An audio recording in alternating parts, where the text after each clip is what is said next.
Hello, everybody. I got an announcement, if I could.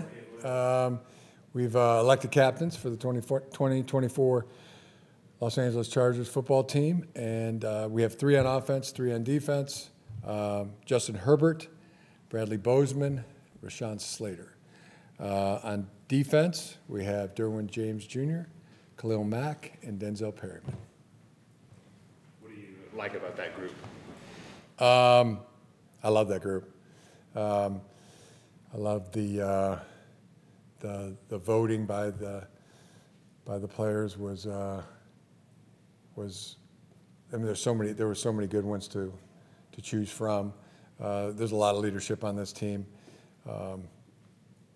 Every position group, every side of the ball, special teams, offense, defense. Yeah, very ecstatic about the group. If we ever do need an alternate, the alternate on defense would be Alohi Gilman, and offensive alternate, there was a tie between Trey Pipkins and J.K. Dobbins. So, as you can see, there was a lot of great leadership on our football team. No one was voted in on special teams? They were included in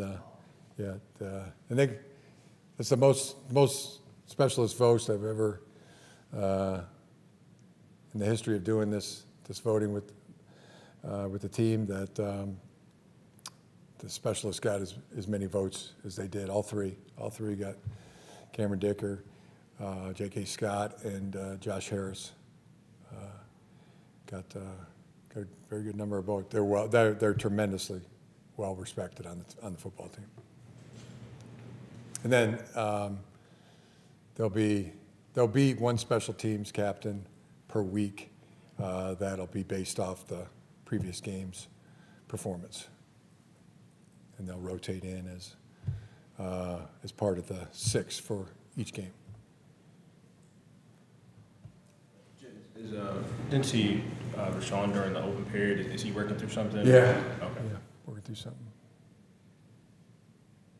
What do you like about getting Taylor Heinicke? I just like him. I like the production he's had. The thing that jumps out is the fact that he's able to, as many games as he played and started in, many times as he's had to be the one that that won a quarterback competition. And I like the way he competes on the field. I like the way he plays his game as a quarterback. I think that's really important, and really happy to have him on our team. As we said before, competitors welcome from any state, any country, any team. Competitors are welcome at the Los Angeles Chargers. What's it been like just seeing Joe mold the bottom of the roster and it churned the last couple of weeks? Because I think it's been like 8 or 9 moves since the start of camp, couple trades, couple waiver claims, a little bit of everything. I love it. I love the way I got a new nickname for Joe. Actually, my dad, Jack Harbaugh, thought it up. Chef Hortiz, and just the way he's adding the ingredients to the football team, and football players are, and that there's no higher compliment you can give than football. You're a football player. He's a football player, and that being added to those ingredients that he is mixing into this football team is just outstanding. And that's what I see when this player is added or that player is added, or look at this, check out this player on tape. What do you think? It's like I see football player. Competitors, and they're welcome. So I can't take credit for that one. That was my dad came up with that one. What did Elijah Molden offer in the secondary? It seems like he got some position flexibility. Yeah, been a starter in this league. The ability to play in the deep middle of the field, deep half, but he can also He can also be a nickel. He can also be a dime backer, which will allow, us to be able to use Derwin's ability to play in the middle, play in the half, play as a close to the line of scrimmage, and play as a dime backer. I mean, Derwin can do all that stuff. So that's now we have just a better, more flexibility to in our entire secondary, and specifically Derwin's talents. But yeah, he's just competitor, football player. Super happy about it. Speaking to competitive, welcoming all competitors, what was Easton's reaction to adding Taylor and after his preseason? Yeah, competitors welcome. I mean, you want it, and you seek it out, and the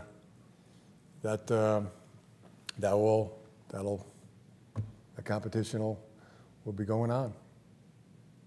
From an experience level, how much does it help the room adding him, especially the fact that he started that entire 2021, nearly that entire 2021 season in Washington, and has a playoff berth under his resume? Yeah, I mean, his body of work. I mean, the team when he quarterbacks the team, I mean, it's competitive. The team's competitive. That playoff game, I remember watching it on TV. But and the next year he's pretty much started most all the games, and the year after that, and even this preseason, I mean, I watched him against Jacksonville. You got Jacksonville's starting defense out there, and Atlanta's playing with the second string on offense, and I'm sure he was proud of that performance. He was battling and throws with really good accuracy, and just plays his game. He just got play his game. The backup quarterback here with the Chargers behind Justin, it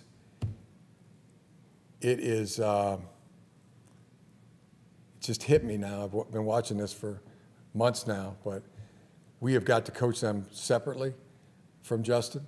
They can't try to replicate Justin and what he does in every way. The footwork that he takes, the reads that he makes, the throws that he attempts. He's unreplicable, and anybody that's in that same quarterback room with him, I mean, you got to get out of your mind what he can and does do, and concentrate on doing your game. I think Easton, in particular, we're not doing him any favors by coaching him the same way as Justin Herbert, or for Easton to try to do what Justin's doing. So I'm practically going to separate those meetings and just coach them to. They've got to play their game, whether it's Easton or Taylor, and we got to have a game plan that fits them, that they can go into the game and play winning football and play up to to their capabilities.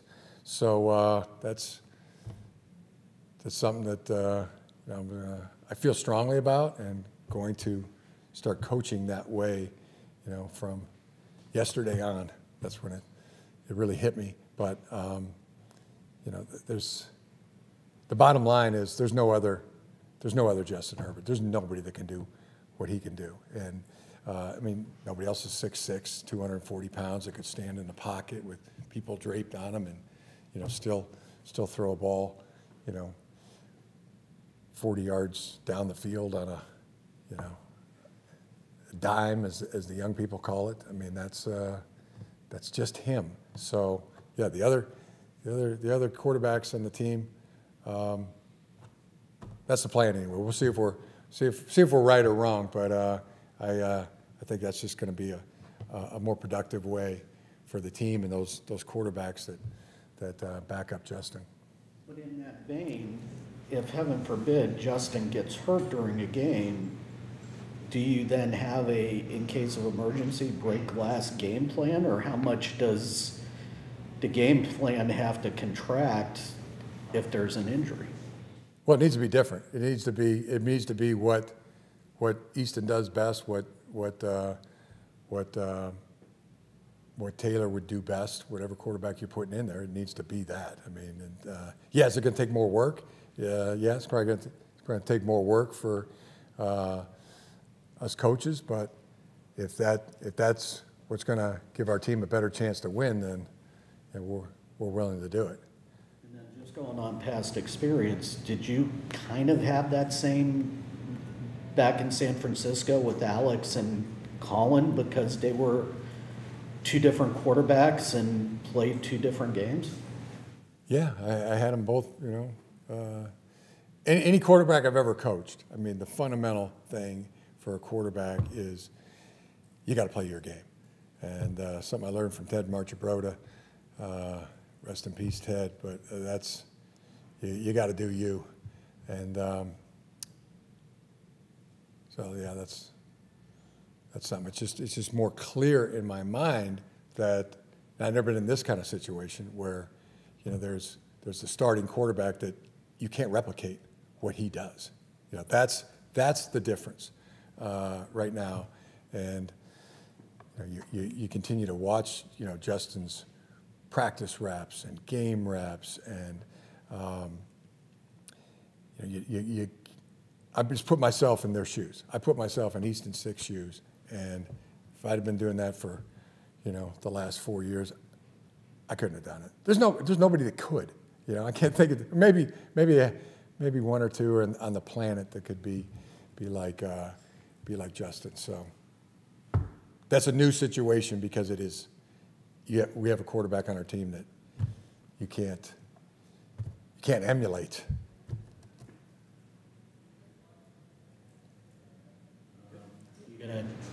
You gonna have the TV on Saturday night to see Sharon's debut and how things go? Oh yeah, absolutely.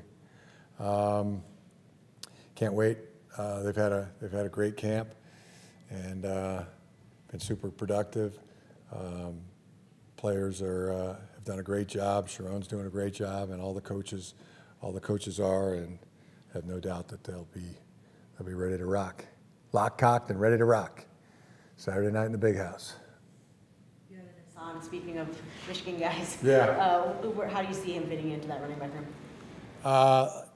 Competitors welcome, same. That's just another. Football player. You talk about football player. Now I start thinking of football players. There's Hassan. That's like, he's Harbaugh's loved the Haskins. He's like a son to me, but.